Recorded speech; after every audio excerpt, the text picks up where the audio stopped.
Hold up, dads. Before we get talking about strategies and things that you can implement in your home, I want to take some time and just say that I think you're doing a pretty great job, and the fact that you're here says a lot that you want to be better as a dad. In my day job as a high school teacher, I've had the opportunity to have a lot of student teachers.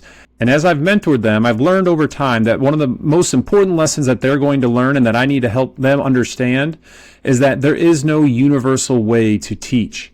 And because of that, what they need to do is make sure that they do whatever they believe is in the best interest of their students. Because if there was a universal way to teach, we would all be taught to teach the same. Every classroom is different. And of course, every student is going to react to teaching methods differently. And so with that idea, let's apply that to parenting. Parenting is kind of the exact same thing. There is no universal perfect way of parenting. Otherwise, there wouldn't be a million books out there, new TikTok trends, and all these other things that's saying that this is how you should parent. Gentle parenting, soft parenting, hard parenting, alpha parenting. I don't know. Just make them all up. They're all out there, and there'll be a new one, next week. And so there is no perfect way to parent. So just like every student is different, just like every classroom is different, your children and your family are different too. So what does this mean? Well, this means that to be a great father, you just have to be consistently doing what you believe to be in the best interest of your kids, your family, and yourself. And if you're doing that, that's all we can ask, and that's all anybody could ask of you as a parent. But what does doing your best actually mean? Let's go ahead and talk about that in some ways that we could actually be doing our best, but at the same time, make parenting a little bit more easy. I think that oftentimes we have this idea that parenting should be this grand show. The best dads or the best parents are always the ones putting on these big, huge ordeals, and they're Kodak-worthy moments all the time. They're going on weekend trips and doing all these things. Parenting can be, of course, difficult, but it doesn't have to be difficult all the time. And so it's important to make parenting easy when we can. So let's talk about what doing the best you can for your family and your kids actually looks like. So doing your best simply means that your kids' physical and mental needs are being met and that you are physically and mentally there. That's it. And so there's all kinds of things you can do to kind of meet that. And so my challenge for you is over the next week or two, as I just try to make parenting easy as possible. So let's talk about some ways that you can go ahead and do that. Choosing the path of least resistance is one of the best parenting hacks that I've learned while raising my 3 kids. So what does that mean? Well, it means Crockpot meals, that count as a home-cooked meal. Meal preps on Sunday, that counts too. Buying multiple bottles of sunscreen and putting them in places where you know you'll need them. So you always have one permanently in the car, one in the pool bag, and one in the diaper bag. You're going to always have sunscreen with you. You never have to scramble to try to find it. Those things are all just simple little things you can do to kind of make parenting easy. And that's just smart logistics. Where most dads fumble is during times of like high stress and high anxiety. So that could be the morning rush to get ready for school and work. It could be the bedtime routines or bath or bathing routines. So if you want to survive those moments, what you really need is to streamline those routines. And again, this is going to help make parenting easier. So jumping back into my classroom, the students love having structure.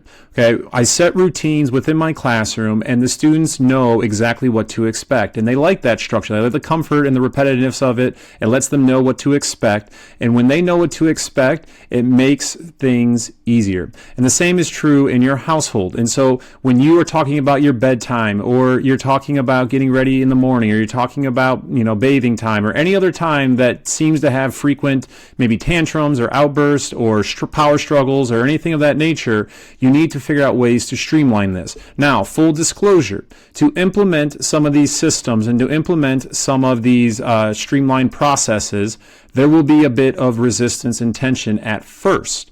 But if you stick to it and you push through the struggles in the very beginning, then your children will become accustomed to it, much as my classrooms become accustomed to the expectations that I have for them. There's a struggle at first, but then they get used to it. And in the end, if you start getting to the point where you are very consistent with those routines, when you break those routines or those routines are broken, like in my classroom, the students get really uneasy and they'll remind me that, hey, that's not what we're supposed to do next, or that's not what's supposed to happen here. And they will tell me what I'm supposed to do. And your kids will do the same, just like mine do. And another thing about this that's going to make parenting easier is that they will become so accustomed to the steps, they will not need the constant reminders all the time that, hey, next we brush our teeth, next we go potty, next we put our PJs on, hey, go pick books, or whatever your routine is. We don't have to worry about that because we know that this is what we do every single time. And so you can just say, hey kids, it's time to go to bed and get ready for bed or whatever, and then they can start that process on their own. Now, obviously, the older they are, the less reminders that they're probably going to need. The younger they are, you're still going to have to kind of, walk them through the steps, but they will know what to expect, and that's going to make, a lot less tension and fights, and make those much more sporadic and hopefully, in the end, eliminate them. And here's the best part about this, is that once you've established the routine, you can actually strategically use breaking the routine as some type of reward or incentive, or just kind of a change of pace to kind of really get your kids excited about doing something that is outside of the norm. And so you can say something like, hey, it's a random Tuesday, and you'd be like, hey kids, we're skipping bath tonight, and instead we're going to get ice cream. And that's going to be one of those very memorable moments where they're going to talk about, and they're like, hey, remember that time that Dad let us, skip our baths and we got ice cream instead? And so that's kind of a fun thing that you can do, but you can only do that once you've consistently implemented a routine and they've become used to it. You could also use it as a way to incentivize them to do something that maybe they don't normally do, that they really fight you on. And you could be like, hey, we normally have to take a shower or whatever after this, but if you guys do X, then we can skip that shower. And this, again, this is another way of making parenting easy, because all you're doing now is you're getting them to do something that they might fight you on normally, but because they have something that they know they have to do and they know they're going to do and they normally will do it, they're going to be able to get out of that, and it's kind of a cool thing and a little treat, and so now they're going to do that other thing for you to get that extra incentive to maybe skip a bath or whatever. So if you want to hear more ideas like this that are going to help make parenting easier, and you want to move from surviving the chaos to leading your home, then like the video and hit subscribe. We're going to be building a community of dads that actually want to be there for their kids with the dad hacks that you need for the memories they'll keep. Thanks for watching, and I'll see you in the next one.